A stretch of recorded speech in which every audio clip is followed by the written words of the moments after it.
अस्सलाम वालेकुम ਵੀਵਰਸ ਕੀ ਹਾਲ ਚਾਲ ਹੈ ਠੀਕ ਠਾਕ ਹੋ ਮੈਂ ਅਮਰ ਵਈਦ ਤੇ ਤੁਸੀਂ ਵੇਖਦੇ ਹੋ ਮੇਰਾ YouTube ਚੈਨਲ ਪੰਜਾਬ ਕੀ ਆਵਾਜ਼ ਅੱਛਾ ਵੀਵਰ ਤੁਹਾਡੀ ਮੁਲਾਕਾਤ ਅੱਜ ਕਰਵਾ ਰਹੇ ਹਾਂ ਸ਼ਹਿਜ਼ਾਦੇ ਦੇ ਨਾਲ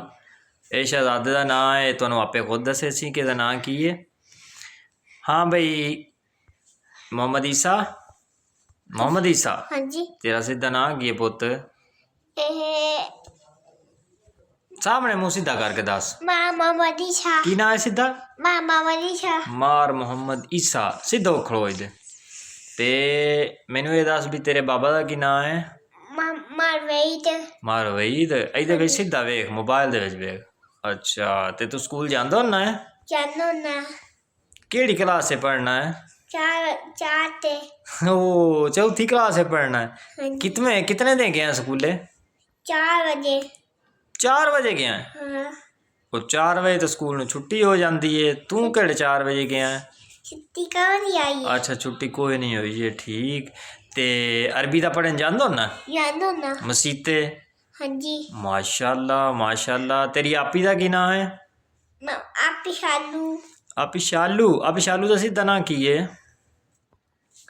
आप शालू बहन अच्छा शालू तेरी बहन है माशाल्लाह ते तेरे दादे अबू दा की नाम है दाबू दादा अबू अच्छा ते तू सारा दे की करना है मैं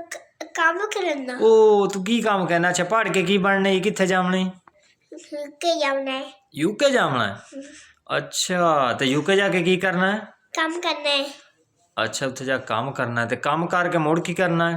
गद्दी लेंगे जी वैगन ओ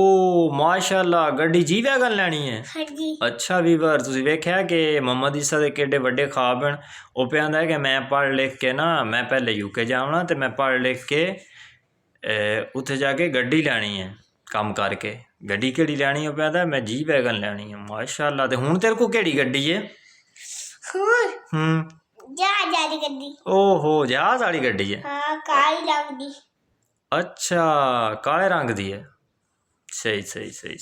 माशाल्लाह ते होर की करना है तू और कुछ नहीं करना ए बाबा ने तंग कितना करें दोना 4 बजे नहीं बाबा ने तंग कितना करें 6 बजे ओ अच्छा तू बाबा ने बहुत तंग करें ना ते स्कूले केड़े पढ़ना पीरमाल पढ़ना कि थाई पिंड पढ़ना पीरमाल पढ़ना है हाँ जी अच्छा चलो ठीक है तैन पीरमाल दाखिल करें अच्छा भी पर तुम एदियाँ सुनिया बड़िया खूबसूरत जियां गल्लां ये मेरा बेटा है इसका नाम है मार मोहम्मद ईसा तो इंशाअल्लाह मेरे नाल हुण ये विलाग दे विच भी आया करे सी मिठियां गल्लां अपनियां सुनाया करे सी तुहानूं इहदे मूड दी गल है ना कि ये खुशबाश होवे इहदा मूड होवे तो मुड़े गल करेंदा नहीं तो नहीं लिफ्ट नहीं कराइंदा आम बंदियां नूं ओके अल्लाह हाफिज़ तुसीं भी करो अल्लाह हाफिज़ अल्लाह हाफिज़ दोबारा करो अल्लाह हाफिज़ बाय बाय कर दिओ